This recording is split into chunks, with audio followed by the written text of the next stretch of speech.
Welcome to Amaka Intellectual Factory, where I host podcasts and many other interesting stuff. It's been more than a minute now, hasn't it? But worry no more because I'm back like I never left. Truth is, I want to transition from being a faceless YouTuber to putting my face on the screen. I've been saying I'll work on the graphics and all, but I haven't really had time to get to it. Plus, I'm currently writing a book, but expect that transition pretty soon. Now back to topic. As Black women, the moment you begin to take your social, love, and sex life seriously, one thing becomes very obvious. There is a war on your social, love, and sex life. I said the moment you begin to be deliberate and purposeful about your social, love, and sex life, you immediately realize that sorcerers are waging war on your social, love, and sex life. I mean, I cannot say this enough on my channel. The shadow of this world is increasingly revealing itself, and we can no longer pretend to not see the elephant in the room. Let me start with sharing my recent personal experiences. I'm going to be talking about my experiences with two Igbo ladies, and how multiple networks of malevolent people hiding in the shadows have manipulated my interaction with these Igbo ladies. Now, Igbo is an ethnic group of people predominantly in Nigeria. According to modern acceptable history, Igbos are found all over West Africa. But as a learned, objective, and observant individual, and an avid reader of history, Igbos are actually found worldwide. But that's a conversation for another day. Back to these two Igbo ladies I mentioned. The first one I would call A1, and the second Igbo lady I would call B2. I have made it pretty obvious in my past videos that not only am I attracted to both men and women, but I have decided, after much self-reflection, that it is better for me to be with a woman. You haven't heard the last of me on this topic, and the information available to me that led me to this conclusion. So, a little over a decade ago, I moved to Los Angeles from Northern California, and I was immediately a target of very aggressive witchcraft attacks. I've mentioned this in a couple past videos. Listen, something very terrible is happening to Black women in Los Angeles, and I would say America at large. There are multiple networks of sinister people of all races and gender who are viciously profiling and surveilling Black women in America. They could care less you are a first-generation immigrant. The same wickedness that they would visit a Black American woman would be used on immigrant African women. Hispanic people in particular are notorious for this gang stalking epidemic that no one wants to acknowledge. Even now, the gang stalking continues. Yesterday, for instance, when I drove out to grab a bite, I was being followed by young Hispanic men. I had a week to rest from work, so I had a lot of energy and confronted one of them. I know I'm not the only one that these men are gang stalking. I have personally witnessed other black women being followed around multiple times. There are other male cults and networks that also engage in this shadow misogynistic behavior. There is the dark-skinned black male cults that also engage in this behavior. There is also the white male cult as well. These white men are predominantly from South and Central America as well as Eastern Europe. They are also predominantly Slavic. The moment I became aware of this behavior, I immediately observed that it was coming from certain particular people. This is not some crazy rant.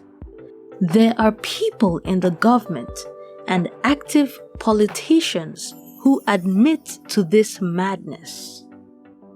Look up Quiet Skies program. There is an otherworldly element to this thing. In the case of black women, there are black male cults and even black female covens that target other black people with witchcraft and/or voodoo. These people have occupied very powerful positions of authority, mostly using diversity, which is ironically meant to cater to black people.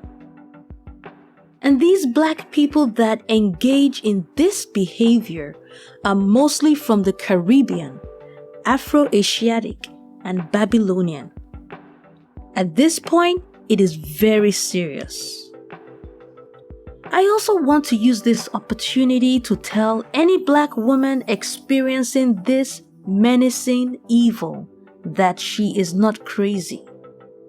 These people largely occupy global intelligence committees, and this is what they preoccupy themselves with: playing with people's lives, using our hard-earned money paid in taxes to fund their gang stalking. I have them clearly stating that they are using these technologies that they use on the worst of terrorists, on innocent people. And the intention is to make you look crazy. I have this well-stated fact. I haven't forgotten what I said I was going to talk about.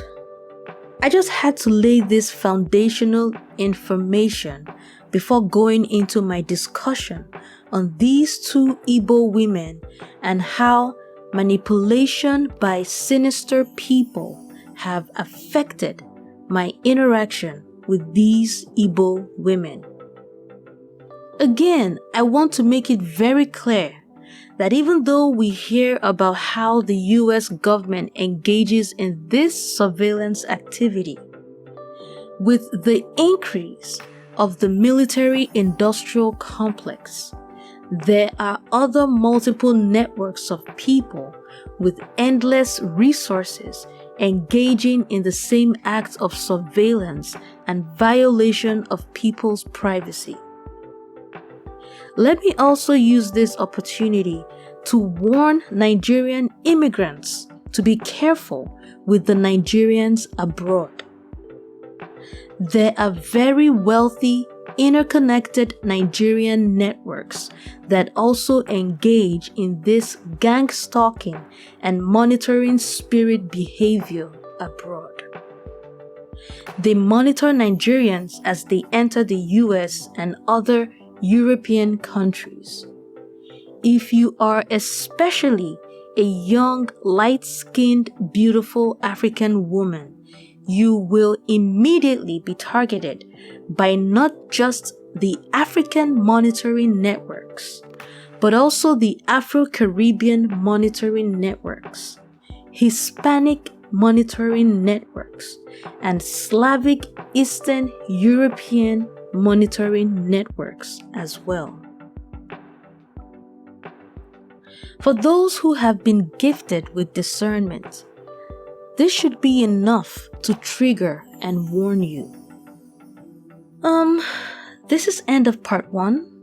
In part 2, I would go straight to talking about these 2 Igbo young women I connected with and how manipulators, sorcerers, and warlocks disrupted my connection with these 2 young Igbo women. In my case, the Nigerian gang stalkers and monitoring spirits are really not happy that they have not been able to get me to marry one of their warlock, dark-skinned black sons, and they haven't given up. They keep trying themselves. It is bizarre and scary. Perhaps that is why they keep trying to demonize the beautiful Igbo name Amaka. From Two Face's very catchy song, Amaka Disappoint Me, which interestingly, Amaka, quote and unquote, replied very creatively to the most recent insane case of a so-called Igbo woman named Amaka Son Burger threatening other Nigerians. I said it before and I'll say it again. Nigerian would-be immigrants to the US and Europe, be very careful of a lot of Nigerians abroad. They are occultic and have a very unholy connection to Afro-Caribbean witchcraft and voodoo. Remember former governor of the Central Bank of Nigeria, Godwin Emefiele, whose tenure made the lives of Nigerians impossible? There's a video where someone mentioned how this man always traveled to the Caribbean to get away from being held accountable for his criminality to Nigerians. The truth is, at the core of this thing, we are in the middle of the war between good and evil. This is Revelation chapter 12, verse 12 in full manifestation. End of part 1. Stick around for part 2, where I go straight into my discussion on how these sorcerers disrupted my interaction with these 2 Igbo women. That's all I have to say for now. Until next time, take care of your lovely selves. And remember, life is beautiful and worth living.